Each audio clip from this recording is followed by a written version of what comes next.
विशिष्ट अतिथिवर्ग शिल्प एवं कौशल विकास और तकनीकी शिक्षा विभाग उड़ीसा श्री संपत चंद्र स्वाई जी, मुख्य सचिव उड़ीसा सरकार श्रीमती अनु गर्ग जी, अतिरिक्त मुख्य सचिव श्रम गृह और सूचना एवं जनसंपर्क विभाग उड़ीसा सरकार Shri Hemant Sharma ji, FICCI chief chemical national committee के अध्यक्ष और दीपक नाइट्राइट के CMD Shri Deepak Mehta ji. Welcome all esteemed dignitaries on dais. આજના કાર્યક્રમમાં તમારા બધાનું સ્વાગત છે। વડોદરા में आयोजित आज का ये इन्वेस्टर मीट केवल उड़ीसा में निवेश के अवसरों की प्रस्तुति नहीं है, बल्कि उड़ीसा और गुजरात इन दो सशक्त राज्यों के बीच सहयोग, सहभागिता और साझी प्रगति का एक प्रभावी मंच है। इसी भावना के साथ मैं अब आमंत्रित करती हूँ फिक्की केमिकल नेशनल कमेटी के अध्यक्ष और दीपक नाइट्राइट के सीएमडी श्री दीपक मेहता जी को, जो 5 दशकों से भारत के केमिकल और पेट्रोकेमिकल क्षेत्र में नव प्रवर्तन और औद्योगिक विकास को नई दिशा देते आ रहे हैं। मैं उनसे निवेदन करती हूँ कृपया अपना स्वागत भाषण प्रस्तुत करें। जोरदार तालियों के साथ उनका स्वागत करते हैं।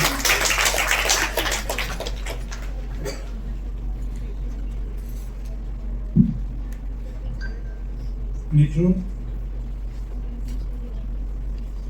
આજે આપણી સમક્ષ ઓનરેબલ શ્રી માજીજી છે, જે ઓરિસ્સાના ચીફ મિનિસ્ટર છે, અને આપને કહું તો આજે ઓરિસ્સા સૌથી હાઈએસ્ટ પોટેન્શિયલ વાળું સ્ટેટ છે in terms of growth. And we are, sir, very, very happy that you come all the way to Gujarat. You spend these few days in Gujarat and you've seen actually in these 3 days all that is the best in Gujarat, whether it is the Statue of Unity, whether it is Ahmedabad, whether it is Mundra, and seeing how progress has been happening in Gujarat.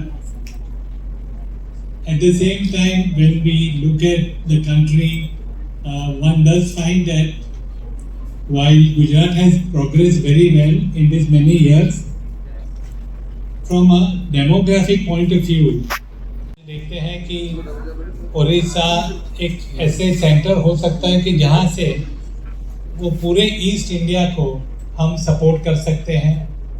जैसे सब छोटी छोटी चीज़, आज हम साबुन बनाते हैं और साबुन के लिए सोडा ऐश सब वेस्ट इंडिया से आता है और ईस्ट इंडिया तक जाता है, लेकिन आज चाइना से सोडा ऐश ईस्ट इंडिया आने के लिए उनको फ्रेट कम लगता है कंपेयर टू मीठापुर या गुजरात से उधर आने को।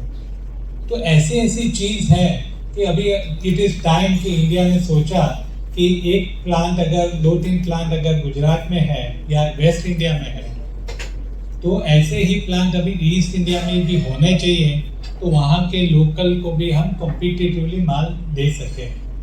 ऐसे कई बिजनेसेस हैं जो पीपल रिलेटेड है, जो कहते हैं ना रोटी कपड़ा मकान के लिए, वो सब की ज़रूरत जो वहाँ पे है, तो हम यहाँ के गुजरात के सक्सेसफुल एंटरप्रेन्योर्स ये सोच सकते हैं कि अगर वहाँ पे भी अगर फैक्ट्रीज या यूनिट लगाए। हेमंत शर्मा जी, जोरदार तालियों के साथ स्वागत करते हैं।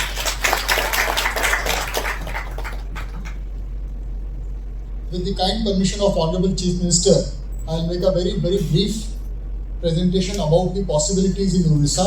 More importantly, for हमारे आदरणीय मुख्यमंत्री श्री मोहन चरण मांझी जी को।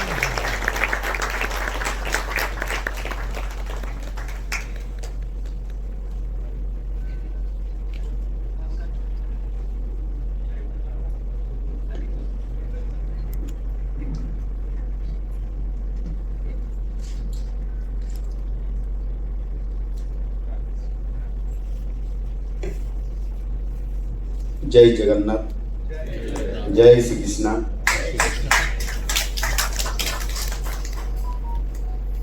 Honorable Minister, Industry, Skill Development and Technical Education of Orissa,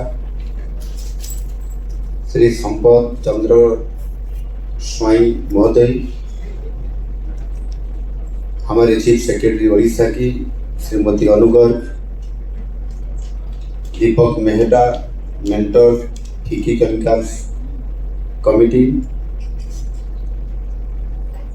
additional chief secretary industry Shri Hemant Sharma, distinguished leaders from industry, members of Indian Electrical and Electronic Manufacturers Association, friends from engineering, power, equipment, green energy, railway component sectors, और वहाँ उपस्थित हमारा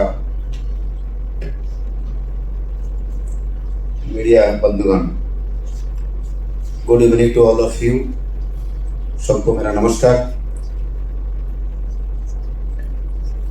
वडोदरा का visit मेरा गुजरात परिदर्शन की आखिरी ये दिन है और आखिरी समय पे आप लोगों के साथ मेरा मुलाकात हो रहा है। ये अच्छी बात है कि आप लोगों से मिलने से पहले मेरे को भी बड़ा एक अवसर मिला कि हम गुजरात को जानूं पहचानूं, कहीं जाएं देखें और सोचने के बाद ही आपके साथ मिलना और निश्चित रूप से एक बहुत बड़ा अच्छी बात है। ऐसे गुजरात को मैंने पहले आया हूँ, कभी कोई कमेटी के चेयरमैन बनते हुए या कभी ऐसे पार्टी का मीटिंग के अवसर पर, वो अलग बात है, लेकिन सरकार के नाते आना और आप लोगों से मिलना और पश्चिम से पूर्व को जोड़ना, ये एक बहुत बड़ा बात है। ऐसे तो हमारा लोग ने आप लोगों के साथ मिलते हुए श्रीमती अबोली सुनील नरवणे जी को धन्यवाद अर्पण करने के लिए आमंत्रित करती हूँ। Thank you. It's my privilege to deliver a formal vote of thanks today. First and foremost, I express my sincere gratitude to Honorable Chief Minister Sir for his inspiring guidance, his unwavering commitment towards strengthening the bridge between the Lord of Jai Shri Krishna and Lord Jagannath. I would also like to extend heartfelt thanks to Honorable Minister of Industry, Chief Secretary Madam and Additional Chief Secretary Sir for their proactive industry-friendly governance framework. Thank you all the industrialists and business leaders from Vadodara for your overwhelming response, enthusiastic participation and showing keen interest in Odisha. ज़्यादा से ज़्यादा कैसे investment Orissa जाएगा invite करने के लिए, मौका देने के लिए भी मैंने आया और पहला दिन अहमदाबाद में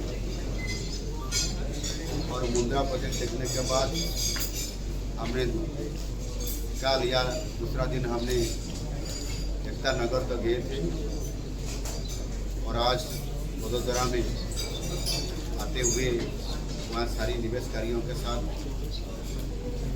इन्वेस्टमेंट उड़ीसा को लेने के लिए उनके साथ हमारा बातचीत हुआ, रोड शो हुआ और निश्चित रूप से बहुत बड़ा पॉजिटिव आज डिस्कशन हुआ।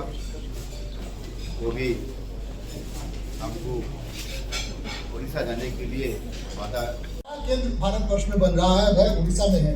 ये सभी वो कंपनीज हैं जिन्होंने पिछले एक साल में उड़ीसा में अपने प्लांट्स स्टार्ट किए, जैसे जुपिटर वैगन, एम्स्टेड रेल जो कि एक अमेरिकन कंपनी है, राही, लीफा, टेक्समेको, सुरलॉन।